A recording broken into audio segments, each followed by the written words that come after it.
Welcome to This Explainer.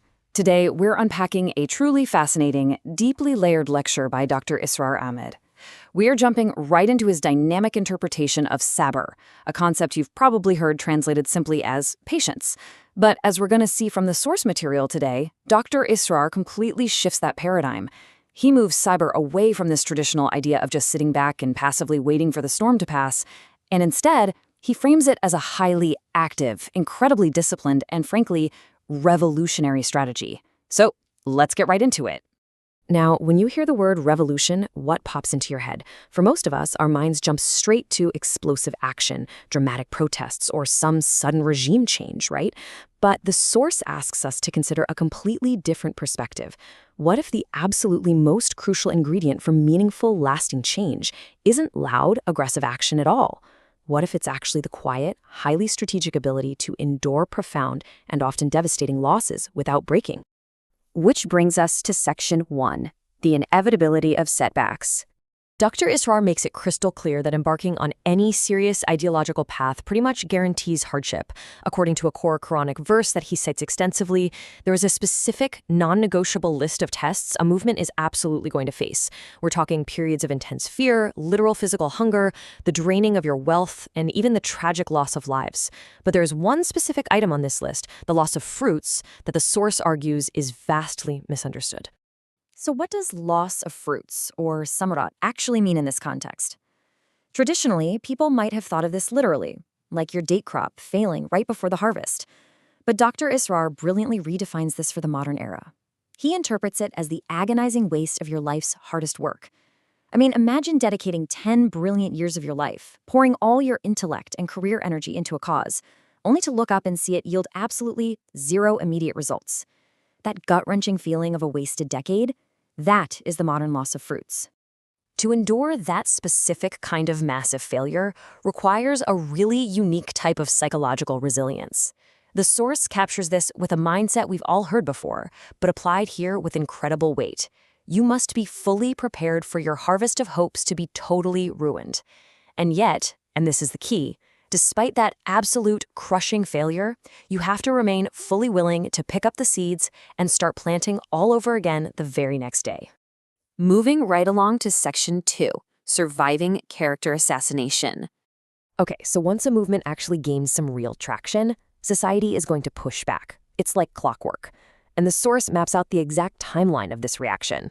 Stage 1 is simple dismissiveness. Society just treats the movement like a joke, a passing phase by a few misguided people.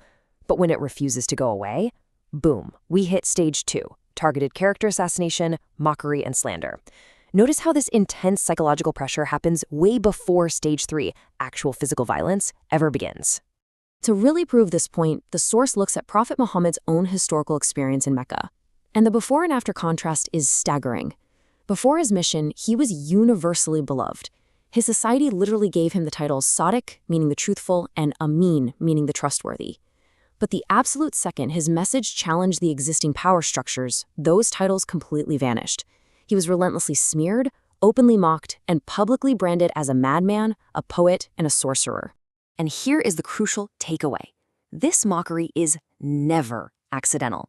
The source points out that this kind of slander, even in our modern era when the media casually dismisses religious scholars as orthodox or backward, is a highly deliberate strategy.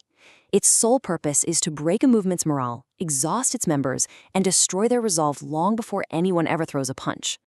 That takes us to Section 3, sacrificing wealth and career. Because these tests aren't just social or psychological, right? They are profoundly material. Dr. Israr frames this as a severe, unavoidable opportunity cost. Think about it. A highly skilled, intelligent person has a choice. If they invest their intellect and time into a standard worldly career, the outcome is financial wealth, comfort, and promotion. But if they take those exact same high-level skills and dedicate them to a revolutionary cause, the outcome is massive financial loss. By choosing the cause, you are inherently sacrificing the worldly empire you could have easily built for yourself. And here's the real kicker. The source insists that to practice true sabr, you have to be 100% willing to accept this loss of potential wealth. And not just accept it grudgingly, but happily, without a drop of resentment. Watching your peers get rich and climb the ladder while you struggle for a cause constitutes a distinct and truly agonizing dimension of patience. Let's dive into Section 4, the strategy of passive resistance. So, as societal pushback inevitably escalates from mockery and financial strain into actual physical violence, the required strategy of Sabr makes a dramatic shift. The source details how, for 12 punishing years in Mecca, the strict, uncompromising rule for early Muslims was absolutely no retaliation. Endure the abuse, keep your hands entirely tied against striking back, but never ever take a single step back from your core ideological stance. Now, taking a hit without fighting back goes against basically every human survival instinct we have. But Dr. Israr explains that this forced restraint is a totally vital mechanism for building unbreakable psychological discipline during the fragile early stages of an ideological shift. Which leads us to Section 5, sticking to the post. This level of extreme discipline wasn't just for the everyday followers, it extended directly to the leadership itself. Drawing a really brilliant parallel to modern government officials, the source explains that just as a high-ranking officer cannot simply walk away from their station when things get hot, a leader cannot abandon their post without explicit, direct, divine permission. The source cites the cautionary tale of the prophet Jonah, who left his rebellious people prematurely out of frustration, just to illustrate how strictly this rule is enforced. And Prophet Muhammad embodied this strict protocol flawlessly. He actually granted his followers permission to flee the torture and migrate to Abyssinia for safety. Yet he himself remained in Mecca, right at ground zero, under extreme daily danger. He waited, enduring the abuse, until he received explicit divine clearance to finally migrate to Medina. And even then, showcasing the ultimate level of accountability, he insisted on paying his closest companion for his own travel camel, flat out refusing to take personal financial advantage of the movement. Now we arrive at Section 6, ultimate sacrifice and concessions. The narrative from the source escalates here to the absolute highest, most harrowing dimension of Sabr, surviving unimaginable physical torture. This is really exemplified by the deeply tragic history of the Yasser family. Yasser, his wife Sumaya, and their son Ammar were a marginalized family in Mecca. Because they lacked powerful tribal protection, they were incredibly easy targets. The Meccan elites subjected them to unspeakable brutality right out under the scorching desert sun, using horrific torture methods simply to force them to recant their beliefs. And here, the source draws a profound theological contrast regarding how a person can respond to such terror. On one side, we have the parents, Sumaya and Yasser. They chose azima, a strict, uncompromising resolve. They absolutely refused to yield to their torturers, resulting in both of them becoming the very first martyrs of the movement. On the other side is their son, Ammar. Pushed completely past the brink of human endurance, he chose rukhsat, which is a recognized divine concession. This allowed him to utter a statement of disbelief strictly as a survival mechanism to save his own life. Both paths, the source carefully notes, are entirely valid forms of enduring under impossible circumstances. As the prophet walked past them during this suffering, unable to physically intervene because of those strict rules of passive resistance we talked about earlier, his response encapsulated the ultimate nature of this endurance. He told them, "Patience, O family of Yasir, for your promise is paradise."